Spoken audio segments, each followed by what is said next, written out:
Alright everybody, big up the Interception. We're here with a legend in the game, none other than the City fan of all City fans, Big Steve. Big Steve, thanks for being here with us today. No problem, mate. Glad to be here. Nice weather. Sky's blue.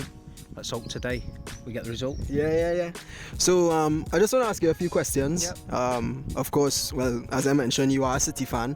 So how long have you been a City fan? And also, why choose City over United, being from Manchester yourself? It would have been easier to choose United because they were winning everything, but my dad's a City fan, so he took me to my first game about 1988.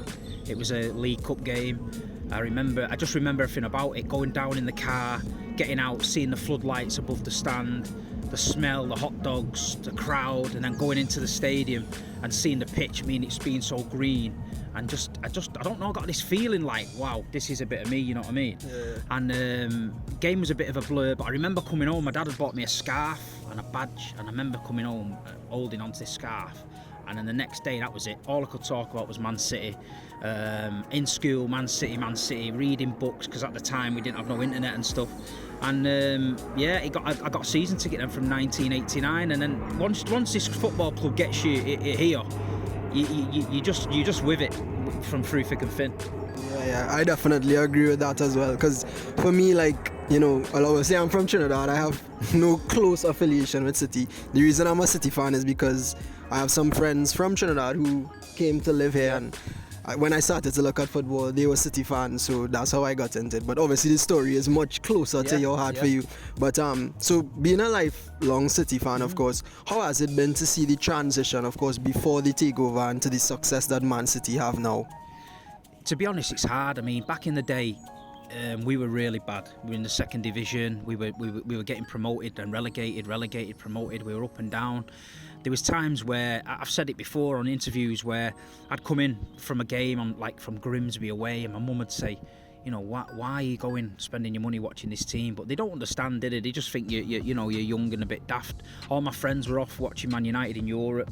We were watching Man City in Mansfield, Macclesfield. But we just had this belief that one day something good would happen. I mean, and I've said it before. I often spoke with my friends, and they said to me, if we win the FA Cup before we die, would you be happy? And I was like, yeah, man, I'm happy with that. Win one FA Cup before we die, I'm happy. And then obviously Sheikh Mansour came in.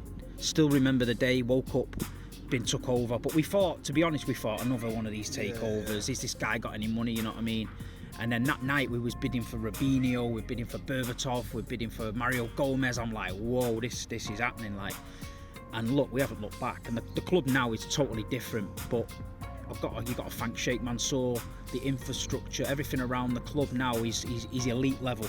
And it took some doing, because we were far from elite level. We was a club that we was big, but we always got things wrong, you know what I mean, on and off the pitch. But now I'm enjoying myself. I mean, if it all stopped tomorrow, what a run we've been on, you know what I mean?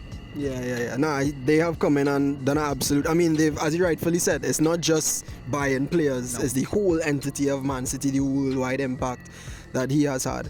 And well, I know this might be a easy question to answer, but what has been your greatest Man City moment? I think I know the answer already, but I mean, you might have another one. No, there's a few. I just spoke about it last night to a friend. I've got to pick 5 games for a podcast that define me as a City fan, and I think everyone's 5 games would really be the same, but you know, there's different games for different reasons. But obviously Aguero moment was like unreal. I mean, I'm getting goosebumps now and the hairs are standing up just thinking about it, everything about that day.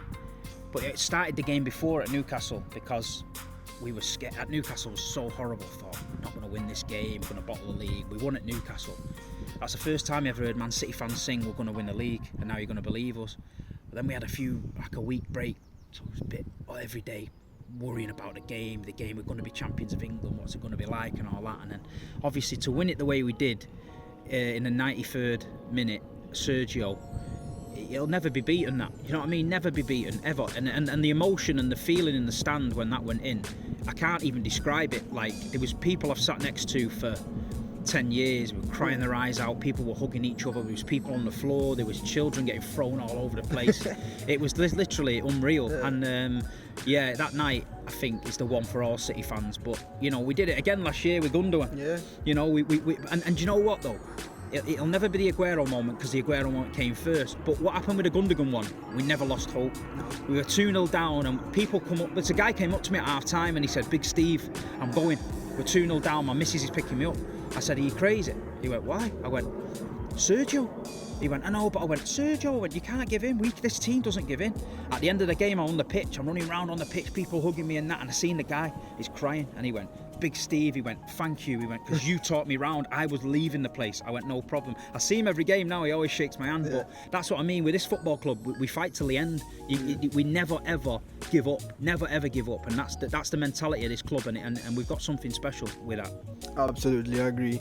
And well, we mentioned this season with Aguero, we were 8 points behind at a point in time behind United. Similarly, this season, similar equation. So, I mean, if I'm being honest, it's in Arsenal's hands. But I'm not counting us out of the title race as yet. So, what are your thoughts on that this season? Do you think we could do it? Yeah, 100%. I just think we know how to win in these run-ins. We know how to get the job done. Last season we limped over the line. We were patched up with injuries, but we got the job done. This season we're looking good. Erling's coming into form. Alvarez coming into form. Ruben Diaz is back. Johnny Stones is playing out of his skin. We've got people on the bench that can't get a game. Laporte. We're not patched up. We're looking like a proper team. And as you rightly said, it's in Arsenal's hands.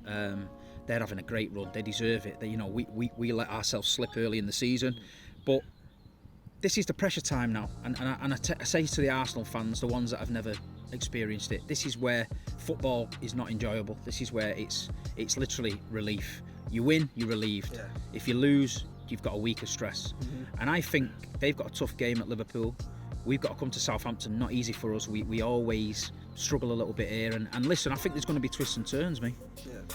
And also regarding this season, of course, we are contested in all three tournaments. So of course, the Carabao Cup is out the window, but enough Carabao Cups in the cabinet. Let someone else have one, yeah.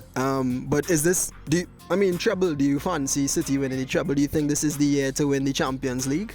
See, I don't like to mention the word treble because I don't know, it keeps getting thrown around too much this last few years, and quadruple and all that. Yeah. We take every game as it comes. The Champions League, Bayern Munich, I really fancy our chances. I think in Europe, we've got a finisher now, a deadly man, the number 9, best number 9 in the world. Yeah. I think last season we let a few teams off the hook. We're not finishing them off. I think with this fella now, we can finish teams off. I think we've got Bayern Munich next week. If we can take a lead, 1-0 maybe, 2-0 over to Germany, I think we can get the job done. I hope so. I think we need that Champions League. You know, I'm a big believer. Get the Champions League in the cabinet, and then for me, as long as we've got one, I'll win the league every year. I love the league, but the Champions League, you know, after Chelsea, I can't lie, it hurt. Porto was hard, you know, to take. But this season we've got a good chance. We've just got to get the job done. We've got to be ruthless, and we've got to not let these teams come back. Absolutely agree. Well, Steve, thanks a lot for your time. I really appreciate it. No problem. Big up Trinidad and Tobago. Thank you for all your support, and big up the Interception. All right, Steve. Thanks again. No problem. Take care. No problem. Hey, thanks for sliding into another episode of the Interception. Don't forget to like, comment, subscribe. We out.